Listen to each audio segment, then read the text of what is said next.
চলে আসলাম তোমাদের সঙ্গে একটা রান্নার রেসিপি নিয়ে।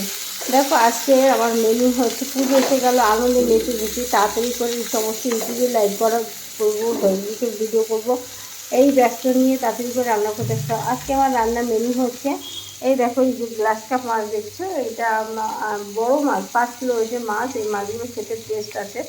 এই যে আমি দাদাকে বলে রেখেছিলাম, দাদা আমার বড় মাছ পেলে আমাকে দেবেন। আমি একদিন খেয়ে বুঝেছিলাম খুব সুন্দর টেস্ট, তার জন্য বলেছিলাম যে দাদা কালকে আমাকে দিয়ে গেছে।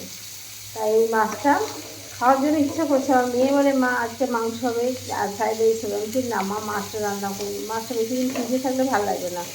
তাই বলে টলে আজকে মাছটা রান্না করছি। তাই এই মাছ দিয়ে আদা দিয়ে, রসুন দিয়ে, ওটা আদা পেস্ট দিয়ে মাছটাকে গরম মশলা, জিরে গুঁড়ো, ধনে গুঁড়ো দিয়ে গা মাখা মাখা ঝোল করে, বুঝেছো? একদম পুরো গা মাখা মাখা ঝোল।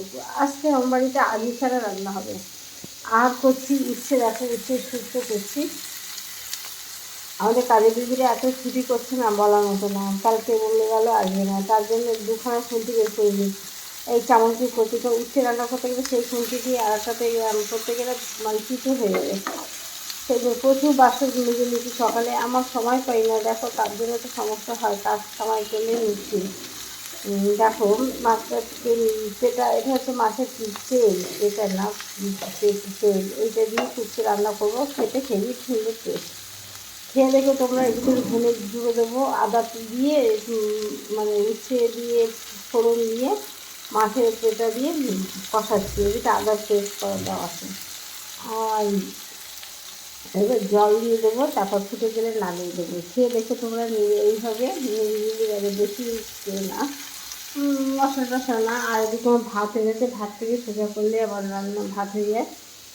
সঙ্গে থাকো, দেখো আমি আজকে রান্নার রেসিপি তো তোমাদের দেখালাম। আর পুজো এসে গেছে, এখন ভিডিও নিয়ে ব্যস্ত, বেশি রান্না করতে পারছি না। দেখো ভাতটা কি সুন্দর হয়েছে, ঝুরঝুরে ভাত হয়েছে। আজকে রান্না করলাম শুক্তো আর হচ্ছে গ্লাসটা মাছের গামাকা ঝোল। এই শুক্তোটা হয়েছে একটা কী সুন্দর, দেখেছো? শুক্তো একদম দারুণ শুক্তো হয়েছে। ভাতটা গামাকা না, ভাতটা ঝুরঝুরে না হলে ভাত খেতে শান্তি নেই। ঢেকে রাখি পোকা পরে। আর মাছের ঝোল, মাছের ঝোল নিয়ে এসছিস, এই দেখো মাছের ঝোলটা, ঠিক আছে? কী সুন্দর গামাখা ঝোল হয়েছে। এবার খেতে বসবো। এবার কে কে খাবে চলে আসো, কে কে খাবে চলে আসো, আমি খেতে বসবো। খুব খিদে পেয়ে গেছে, বেলা 1:30 বেজে গেছে। বেশি দেরি করে খেলে তো হয় না, তার জন্য চলে এসেছি। টাটা, ভালো থেকো সবাই। আজকের মতো ব্লগটা শেষ করলাম। সবাই ভালো থেকো, পাশে